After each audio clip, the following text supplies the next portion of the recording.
Welcome back, dear listeners, to the Waiting Warriors podcast, the show that brings you inspiring stories, meaningful conversations, and heartfelt insights from military spouses and significant others.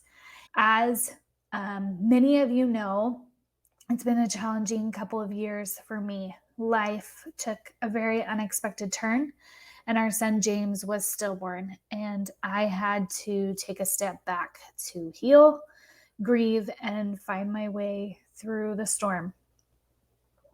I am excited to bring this podcast back, and I have plans to make it even better than before.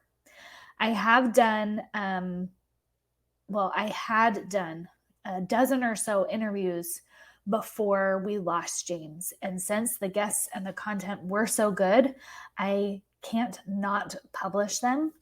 But for my mental health, I'm not going to edit them the same as I normally would. So please forgive any mistakes, any little weird things. But I am excited for you to hear these amazing military spouses. And then season 2 of the Waiting Warriors podcast will be coming shortly. Enjoy the interview. Hey, Waiting Warriors out there. Welcome to another week on the Waiting Warriors podcast. I'm your host, Michelle Bowler, and this week we have Maria Strange. Welcome to the show, Maria. Welcome. Thanks for having me. Awesome. So Maria is well-seasoned. She has been married for over 20 years, 17 and a half years as an active duty spouse to an Apache pilot, which we just get so many helicopters here, and they're my kids' favorites. So we love Apaches. She has 6 kids ranging from college age to 9 years old, and she's a life coach for military spouses. We're happy to have you. I always get distracted by the helicopters because it's total side note. But I always think it's funny because, like, kids like, oh, the school bus, like normal kids, it's like, Yeah. oh, the school bus is driving by. And mine are like, the helicopters in the sky. It's always fun. They never lose their appeal. Like my husband will fly Yeah. over and he'll be like, "I'm over top. You can wave."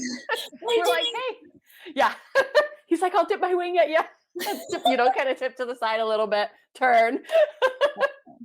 I always wondered if pilots do that. Like, They do. it's like, is that allowed? Are we allowed to say hi? But it's like, I don't even know if I'd be able to tell that they were saying hi to me. I don't even know. You kind of know, like they'll turn. Like Yeah. it depends on the flight path. So like we've kind of always lived where we're in the flight path. So he'll plan his flights to fly over and be like, "Okay, go outside. I'm going to fly over." That's fun. That's So that's fun. kind of fun. Yeah. Yeah. So in our back and forth, our previous communications, shocker everybody, I talk to everybody before we do the podcast. Just kidding. That's not news to anybody. We were kind of talking about, you mentioned something about clean and dirty pain. And I'm so knowledgeable and experienced. I'm totally joking. If you can't tell, please tell listeners, like, if you're watching, you know how sarcastic of a face that was. Right. But because I'm so knowledgeable, I kind of am just learning the beginnings of the difference between clean and dirty pain. But I know before I heard that phrase, which was really only like 3 months ago, so that's how ahead of everybody I am. Before I would just think of pain, like, like I didn't see the difference. So can you kind of explain that for us? Like, what is clean and dirty pain? And then we'll talk about how that is with military life. Yeah. So like dirty pain is when you're really indulging in it. Like Okay. you think this is so hard, I can't do anything, and you just keep spinning in it and you don't really take any action to move forward or to move out of the pain. Okay. And and then clean pain is, yeah, this kind of sucks, this is hard, but you still find ways to move forward. And there are times like you want to experience pain. If somebody you love is sick, they're in the hospital, you want to be sad that they're there. Somebody passes away, you want to feel bad, like you want to be sad in those moments. And so that would be clean pain because you're feeling that pain, you're processing it, you're acknowledging it. Dirty pain is really more when you don't take the time to acknowledge it, you're just dwelling in it, Okay. if that makes No, like sense. spiraling, like I hear that Yeah, sometimes, spiraling in it. but at least Re- it- sometimes for me, like I'm just spiraling deeper and deeper into it. yeah. And so Okay. for me, we had a deployment when all my kids were little. I joke that my last 2 babies were colicky till they were 3. Oh my Like, they were gosh. they were really, really That's hard so for much. me. They're 15 months apart. Mhm. They were both born in a foreign country, like, my daughter was literally she was colicky all the time. The highlight of my week was I got to go to church, and friends my friend had moved back to the States, and her husband was still there, and he was, like, super baby hungry, and he would take her for the whole 3 hours of church every week and go and leave the building, because in Korea, it was a cement building, and she would cry, and if she'd cry in the building, everybody could hear it, and Right. we go to the same church. My husband was the branch president, so I had no help. So I have all these little kids and this baby that just cries. Mhm. And he's like, "I'll take her," and I'm like, "This is my new favorite day every week." He's gonna take her. And so that even just dwelling on how hard that was, that could have been, Mm. but really more for me was so dirty plain. So after Korea, we went back to the States and we had a deployment. And I just was miserable. I probably gained 30, 40 pounds that deployment. I just dwelled in how hard it was, how crappy life was. I didn't really connect with anybody. Like, I did things. I had on the outside, you would have thought I had friends and I was connecting because it appeared that way, right?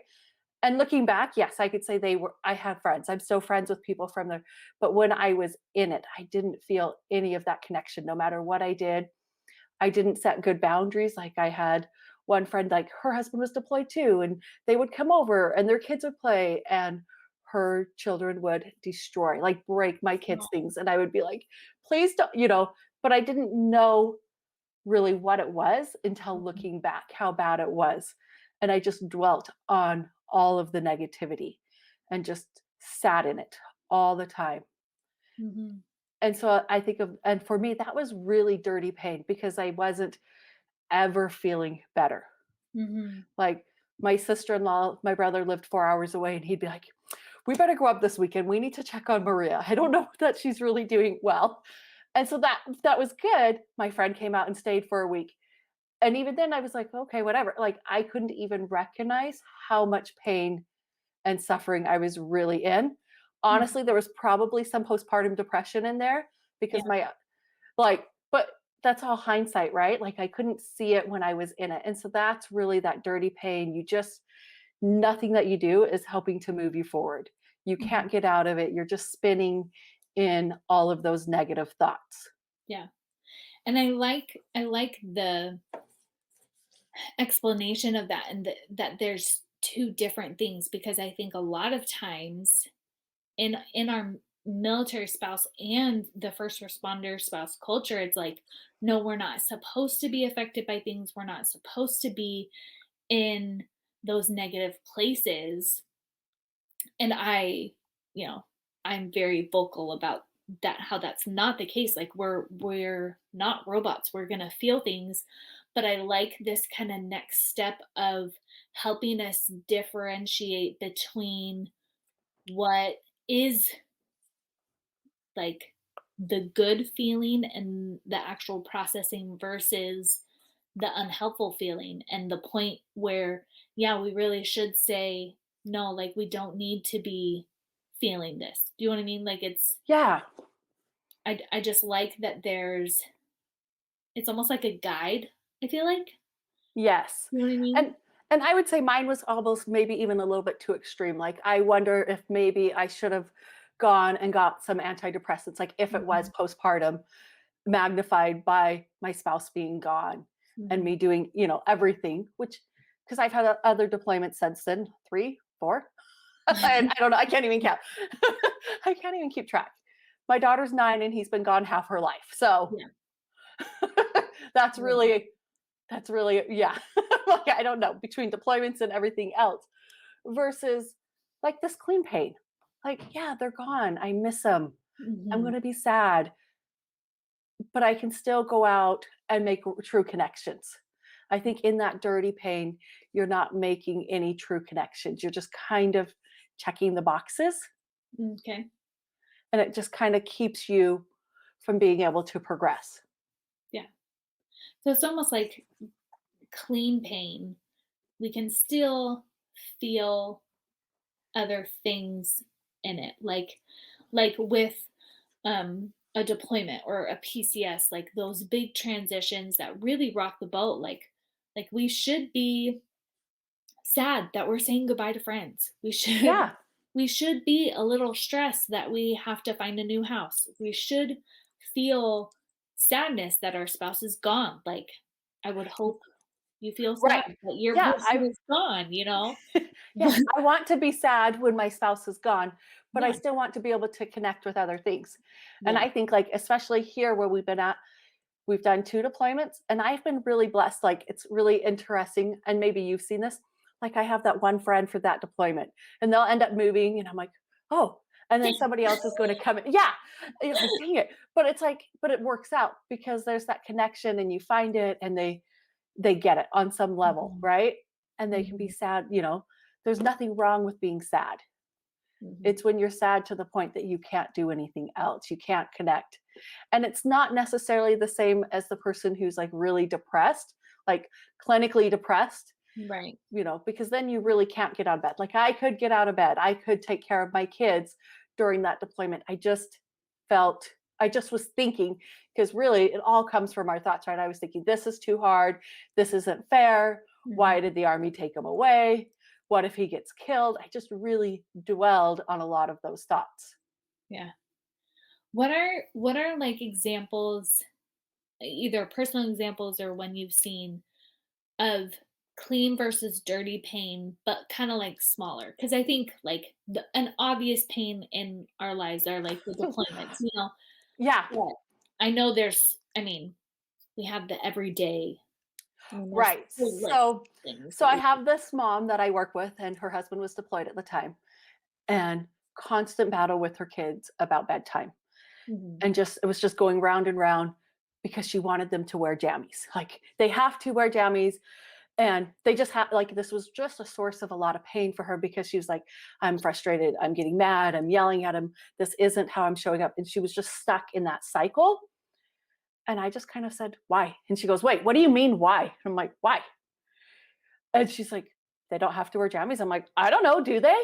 Yeah. And she's like, wait, they don't have to wear jammies? And just like, oh, they can sleep in their underwear. And I'm like, can they? And she's like, yeah, who cares? And so it just totally freed her up. And she's like, dude, bedtimes are so much better. They can sleep in Mhm. whatever they want, and I don't care. And it just released all of that pain. And I think that would be on a much smaller scale, Yeah. I'm just thinking of all the things like right? Like, it's like, yeah, there's just so many things, and I think as a parent, you that like that concept can really get thrown at you. At least it did probably like a year ago for us is when it was really like thrown at us because we had how many kids do we have? We had 4. for yeah, I forget how many kids I have too. It's okay. Yeah. We had 4 kids. They're all young. Um, we're at the 101st. It's a super high pace. I'm doing a lot of it alone. We did have the deployment. We had all these trainings and all these things. And it was just like we we got to the point of like we are so frustrated about so many things. And luckily Austin's a lot smarter than I am. And he was just like, okay, honey, like what actually matters? Like, what do we actually have to do? And ours wasn't jammies. I think trying to think of some like just some of the things of like they had to be laying in their bed a certain way when it's like really they have twin beds and our kids are tiny. So our 3-year-old could sleep the short way instead of the long way. Like that's Right. just not a big deal. But we do, there's so many things that we get hung up on that we think have to be a certain way. They think the longer you have kids or just the longer you're married, the more you realize that they don't. That, like, Right. it Like actually why? isn't a rule in the universe that, okay, people are gonna get angry about this, but there is no rule in the universe that the toilet paper has to be a certain way. Exactly, but we can get so wound up on, like, they put it on wrong. Why is it not? Well, Yeah. and I found even myself this week, my husband's been working really long, they're doing Mhm. a field exercise, and we're like, "Dude, this we're pretending we're deployed," and he's like, "But we would never do it this way when we're deployed." Yeah. And so we're both kind of frustrated, and I just noticed that we're kind of bickering at each other, like, kind of feeding off of each other's anxieties. Mhm. And it was really coming from this, well, this it shouldn't be this way. Why do we have to work this long? And really compared to some people, his hours are probably shorter, and to other people they're longer. Mhm. And part of it is we're remodeling our kitchen, and we laid half the tiles and moved, let it sit and dry, and moved our fridge, and it broke like four of them. And then one Uh-huh. popped up, and we're like, oh, well, we did it wrong. So we took it all out and then went and bought all new flooring. So there's just this lot of stress, right? And then when I'm sitting and spinning, and well, it shouldn't be this way. It shouldn't be so hard. The floor shouldn't have cost me an extra $700 or whatever it was, right? We had Mhm. to get new tiles. We had to get a subfloor that, dang it, why didn't we just get it at the beginning? And so that's a really good example of just spinning in that dirty pain, and then it's bringing in needless kind of bickering, kind of back and forth, when really we both have the same end goal. Let's get Yeah. through this week, get through this training exercise, and the kitchen will get done. Yeah. That's a perfect example because I feel like everybody, kids or not, whatever, I don't think everybody's retiling their floor, but like there's something's happening at work, so it's causing more stress, and then something always happens at home while it's happening at Putting work. at work, right? It causes Always more the way stress. it works. And then we spiral because we let it just bounce. It's like I feel like um oh, I feel so dumb right now. That, like, where the ball goes back and forth, like, and then like a Ping pong. pinball, yeah, Yeah. pinball, well, like, I'm picturing it, where, like, it's those 2 spots that, like, shoot back and forth, and then they just go back and forth forever, and that's totally what we do. We just, like, let each Yeah. experience feed off of each other, which I get, like, I am by no means saying any of this like this isn't hard. I'm trying to convey that Right. like this is really hard. But it's so funny when I look even just back at myself, like, why did I make such a big deal out of Right. it? Especially when I think sometimes if we had just gone through like one of them, we would like I know we would have handled it Yeah. quote And so, unquote like, better. I do what I call a thought download. And I'm like, Okay. okay, what am I thinking? And I have a self coaching model that I use. And I'm like, okay, put it on. I'm like, oh, I'm kind of mirroring his stress. I am stressed. And so Mhm. I'm feeding off of it. And then he's feeding off of me. And I'm like, wait, how do I want to show up? What can I be frustrated about this and still show up how I want? Mhm. And so I was able to do that this morning. And we had a good conversation like, oh, this is what it is. And he's like, thanks for like de-escalating that. Thanks for thinking it through and communicating in a way that I could get it. Did it take away any of that stress? No, because it's still there. My Yeah. kitchen is still half tiled and half not. And but we'll finish it Yeah. sometime Yeah. after the weekend when the field exercise is done. But just being able to, it's okay to be frustrated. It's okay for this to be hard, and really allowing it instead of fighting it.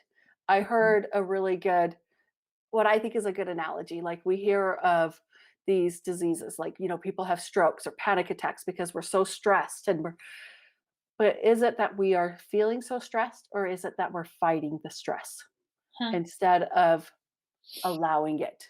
Yeah. Because when we're fighting it, that's when you're spinning and you're stuck in it, because that's when you're really in that dirty pain. You're not really wanting to allow yourself to be sad. You're having thoughts like, this shouldn't be so hard. I shouldn't be sad about this. Why can't I get it together? Yeah. Yeah. And then you just kind of dwell on it even more. See, this is Murphy's Law. Everything goes wrong. And I have a sister in law who her husband's a wildland forest fighter. He's been doing it about the same time as my husband's been in the army. We can tell you lots of Yeah. stories. She has a son that has seizures, and she's like, do you know how hard it is to pull a 12-year-old out of a shower when he has a seizure and then he wakes up and doesn't know what's going on. And so it's really easy to spin. But then I can also look at how they handle that situation. And yes, it's hard. But when she's in it and she's in that calm, clear frame of mind, she's like, okay, I got this. Aren't I lucky that I know how to do this? Mhm. That I have an older son who now he can help out with this if Dennis is gone and doing forest. Or COVID was, COVID for a lot of people was hard for them because he now manages the fires. So he doesn't go out, he Yeah. manages it. They got to have him home the whole summer. And she's like, Wow. but then they had other things like she's like, that was so great. But their son got into a program. We call it the Dr. House program. Because they don't know why he has the seizures. They can't figure it out. And so he gets to get into a specialist for seizures Mhm. that's like Dr. House that figures it out. Yeah. And but that got canceled because of COVID. Oh. Like it'll happen. They just don't know when because they Mhm. can't get to all the appointments and things. And how easy it would be for them to sit and spin about how hard it is and how unfair it is. And I'm sure they have those moments because we've had those conversations. But really, she's like, we can see so many blessings. We can see how we've grown as a family, how we've grown closer together, what we've learned. Does it take away the fact that it's hard? No, not at Mhm. all. And I see that in my own life with my kids. Like I have a daughter with a learning disability. And man, trying to homeschool her, it's so easy to get stuck in that, you know, this is so hard. And then I'm like, wait, this is hard. But who else is better for it than me? Mhm. She was given to me. That means I must be able to help her with it. And so now I'm getting more testing done. And I'm like, okay, let's find out if there's another disability and let's learn how to do it. Mhm. And as I've taken the time to take the tools that I've learned from life coaching, like I can sit and tell myself how hard this is, and it will be. Or I can say, we can figure this out and it's going to be hard, but I can take that hard and use it to propel me forward. And that to me is clean pain, like Mhm. being able to take the hard and still move forward, Okay. but recognizing that it is hard and not trying to diminish it, but kind of, I almost want to say embracing it, but I don't know if that's really the right word. Really, it's allowing it. Mhm. This is hard and we can still go learn how to help her. Yeah. So is it, I mean, I know it's not like a one and done, even though we all wish it was. Oh, But yeah. Wouldn't that be nice?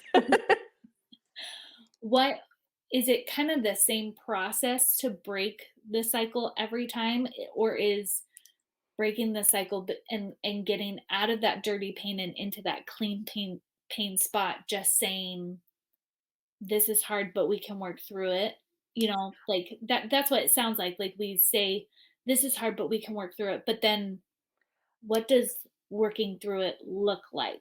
Okay, I think it's one is allowing the emotion. When we really stop trying to fight it and to really allow an emotion, you would want to ask yourself, where do I feel this in my body? Hmm. And then also like deciding like is this something that I want to be fighting over? Like with the pajamas, like Hmm. is this really a fight I want to have? Oh, no. That one's really simple to move on from, right? Hmm. But something like with my daughter's learning disability, it's still daily for me. I'm like, okay, Right. every time we sit down to do reading, I kind of decide ahead of time, how do I want to show up? Yeah. You know? And then I also kind of gauge it on by how she's doing. Some days we're going to do a lot more than other days and really being intuitive to what she can handle that day. Hmm. Because there's like sometimes we have dictation. Okay, have her spell these words. Spelling it, she can't do it. And so I finally was like, wait, why am I getting so upset and so frustrated? Which would be in that dirty pain side, right? All that frustration. I'm like, why am I getting frustrated trying to have her spell a word, dictate these words for her that she can't spell? Why don't I just hand her the book and say, hey, copy, here's what these words are. Can you copy them for me? Hmm. Because she's going to get that. She's still going to learn how to spell the word. That Hmm. reputation will help. Yeah. And so for me, that has helped, like really kind of deciding ahead of time, like, okay, My husband's going to be working extra long hours. How do I want to show up? What are ways that I can show love for him? How can I plan ahead to make that a little bit easier? Mhm. Yeah. And like, even when we had, I kind of joked the best deployment was my husband came home probably at lunchtime. We were 160th, we were at Campbell, our first Mhm. duty station, and he had done a couple of deployments with the 160th. And he goes, I leave tomorrow morning at 6 a.m. Let's Okay. go. We got to pack our bags. And I'm like, okay, do it. And it didn't give me time to dwell and to build up to. I think sometimes the worst part about them leaving is the leading up to it and the Yeah. thinking ahead of time how hard this is going to be and I don't know how to do this and I was pregnant at the time and I was just like, okay, let's do this. And it was my son's birthday and my friend, she had called and I was like, Spencer's deploying in the morning. She's like, I got a cake if you want to do a birthday party really quick. And I'm like, yeah. So she's like, we've eaten half of it, but I'll just make more frosting and put it on the side so you can't see. and and just like, honestly, that was almost the best because I didn't have all that time to dwell on the upcoming deployment. And I'm like, Yeah. that was way better. But like this last time when he came home, holy moly, I like really spun out in some dirty pain because they were coming home. They'd already been extended twice because of COVID. Mhm. And then they get home. They were supposed to get to quarantine at home. And basically, the plane landed and they said, oh no, somebody on the plane was exposed to COVID. We're just busing you guys to the barracks and you can't No. come home. Oh, that's torture. It was torture. And so you could see them like you were already Yeah. there. And then they were like shoving everybody onto the bus and wanting them to sit 3 to a seat. And then my lovely husband, he's like, COVID. You need you want to play COVID? We're gonna play COVID, right? You're gonna play the COVID card and keep me from my family. I'm gonna play the COVID card and get a whole bench to myself. Right. And so for those first couple of days, I really was just like, this isn't fair. How could they do this? And there was a lot of spouses that were mad and Mhm. trying to make it miserable for everybody. And there was just this lots of and then I was like, wait, how could we make this the best 2 weeks ever? Mhm. And really tried to think about that and come up with a list. Like, how can we make this okay?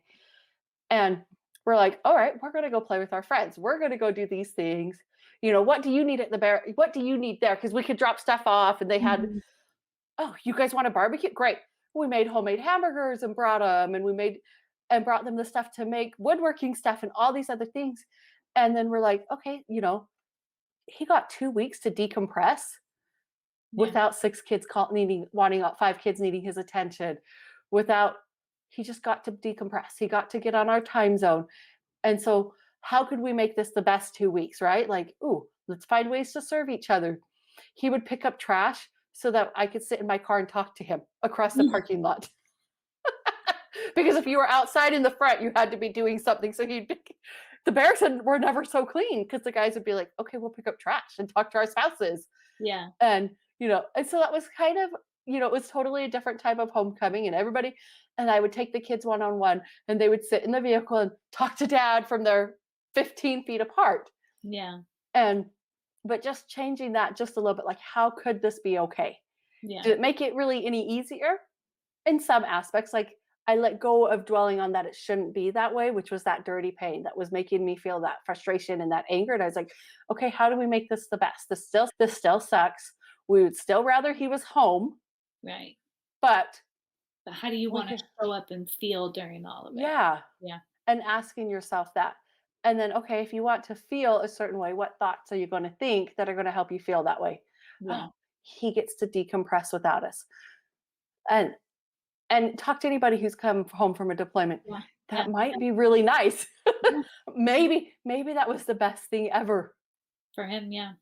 To get to, like, 'cause these poor soldiers are just, like, come from across the world, and it's like there's jet lag, and then Yeah. just all yeah, reintegration's a beast, but to get to just decompress would be a positive.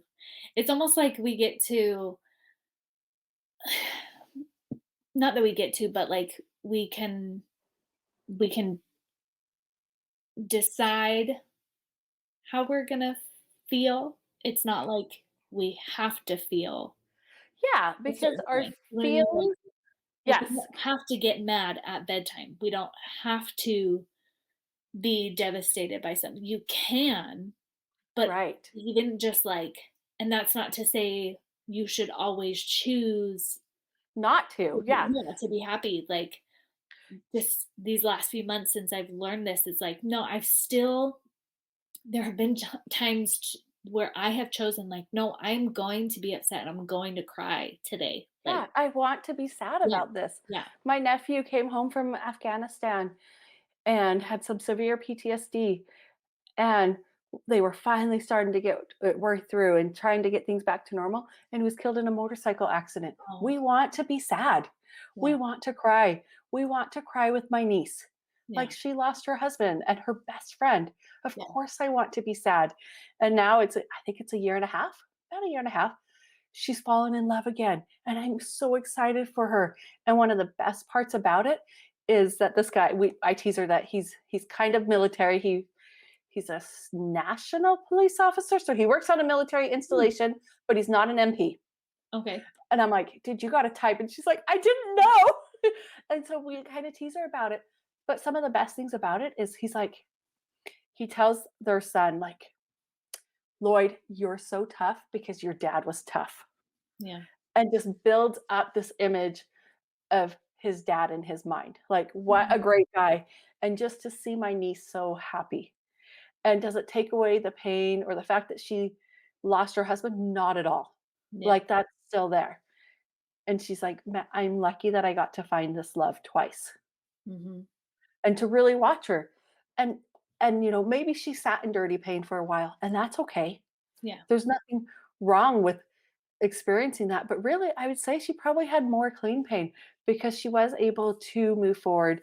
They were actually getting a PTSD dog for him, and they still got the puppy after he had passed away because that's when they were getting the puppy. And yeah, she's like, "Who knew we needed this dog? yeah, The dog's bigger than her." yeah, But just to see, she's like, "We needed this dog," because it gave her even a little bit more of a purpose than her son, because her son was willing to go lay in bed and watch TV all day with her, but the yeah, dog had to be taken out. The dog had to be walked because she's like a 150-pound dog. She has to get out. And that's what for my niece, getting outside, getting that fresh air, that is her love. yeah, And so because she got this puppy, she had to continue to do those things, and that helped to propel her forward. That helped her through her grief. yeah, And I think that's something to know. There's no right or wrong way to do it or to feel. mhm, Like if you're so sad that you can't get out of bed, that's okay. But let's find somebody to talk to.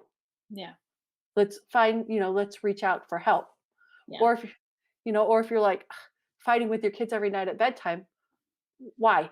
So kind of step back and almost watch your thoughts. What's going on? What expectations do you have? Are they realistic? Do you need those expectations? You mhm, know, we're all going to agree, even if the kid cries, we're still going to buckle him up in a car seat. Like that's that safety coming in, right? Like we yeah, have to we have to keep them safe. But that's what I try and ask myself, is this a safety issue or is this just a preference for myself? And yeah, am I causing myself more pain because of it? yeah. Is there actually a right or wrong, or am I causing more pain? That's a good question for us all to ask ourselves all the time. All All the time. And I think that helps us to see, because if it's like, oh, I'm making bedtime miserable because I think my daughter shouldn't be doing this. My 9-year-old got an iPad, got my husband's old iPad, and she can text on it.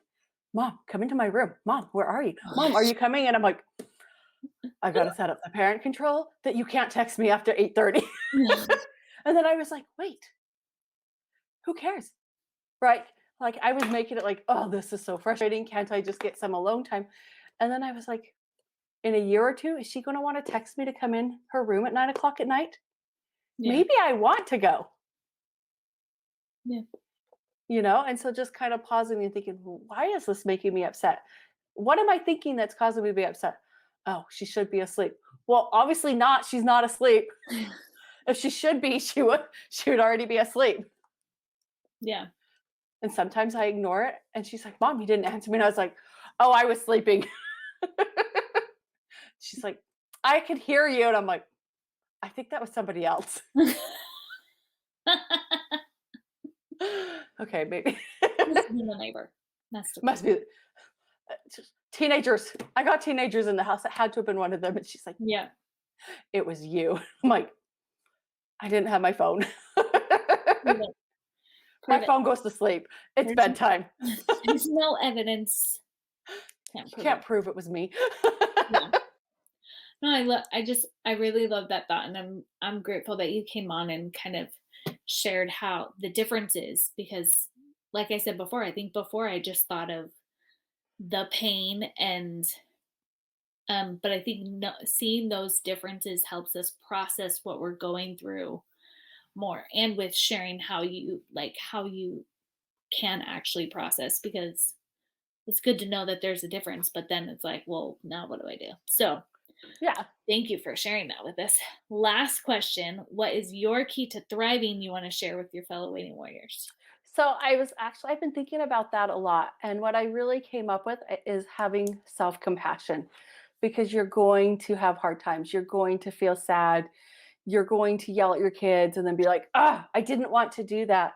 And self compassion kind of says, I see you. It's okay. I love you anyways, Yeah. versus that beating yourself up. And when we have self compassion for ourselves, I think it's easier to have compassion for others and to really maybe to understand a little bit better that we don't know what they're going through. I think we could have two spouses who are deployed who are doing everything the same on the outside, but on the inside it's totally different. Yeah. Yeah. And so that compassion helps you to give compassion to that other person and to yourself. Yeah. Yeah. Because when you're compassionate with yourself and you just recognize how crazy everything is, but it's still okay. We're all doing our best. It's like Yeah. a lot more sympathy for everybody on the road that's not driving how you want, or grocery store. It's like, yeah, you have no idea what they're going through, because nobody has any idea what you're going through. So, Yeah. And so I really like to think about that. Like, we can look the same on the outside. yeah. We can, but what's going on in our personal lives and in our thoughts is so different Yeah. Yeah. and can make a totally different experience. Yeah. Which is so interesting. It's like, whoa. Just like, Right. like the not magnitude, but like um massiveness of the human experience. And that, Yeah. like, literally, every time your spouse is deployed, X number of people who are also going through that deployment, even maybe have similar jobs, or they work closely together, and you have similar number of kids, or all these things, and yet what you're experiencing internally is also different.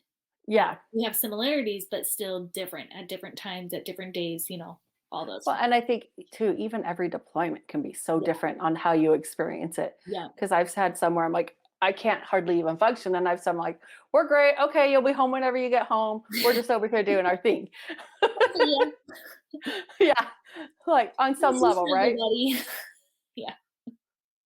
Yeah. So It's funny.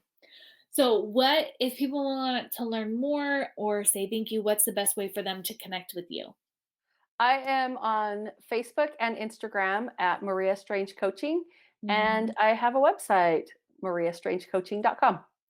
That's easy. I love it when So everything is the same. yeah, it's totally easy. And then so that's kind of, and I have a weekly email that I send out, Wonderful Wednesday, and it's just kind of tips and tricks for military spouses, life coaching tools. So if you're interested, you could sign up for that on my website too. Yeah. We all need those life tools, because life happens, guys. You might as well get some resources to help you through it. Just saying. Yeah. It's definitely helped me. Yeah, for sure. Well, again, thank you so much for sharing with us, educating us a bit, sharing your life experience along the way. And Waiting Warriors, remember, just because it's hard doesn't mean it has to be miserable. Clean versus dirty paint is hard, but it doesn't have to be miserable. Blow your mind, because I say it every week, and now it makes sense. Anyways, have a good Yeah. week, guys. Thanks again, Maria. All right, thank you. Bye. Hey, Waiting Warriors, if you are in the middle of a deployment, heading into one, or shoot, you're just a military spouse who wants to like get ahead of the deployment game, I have created a free resource just for you. It's a PDF file called 3 Ways to Set Up Your Marriage for a Successful Deployment. It is 3 quick things that you can do with your spouse that I've done with mine that really helped us through our number of separations. If you're watching on YouTube, there will be a link just in the caption. You can go to my website, thewaitingwarriors.com, and there's a yellow link with it on the top right, or you can go to subscribepage.com/3, like the number 3, ways to set up your marriage for a successful deployment. Okay? There will be a link in the bio and the show notes if you need it. Go check that out. Please take care of yourself, take care of your marriage, be intentional, and let me help you through this.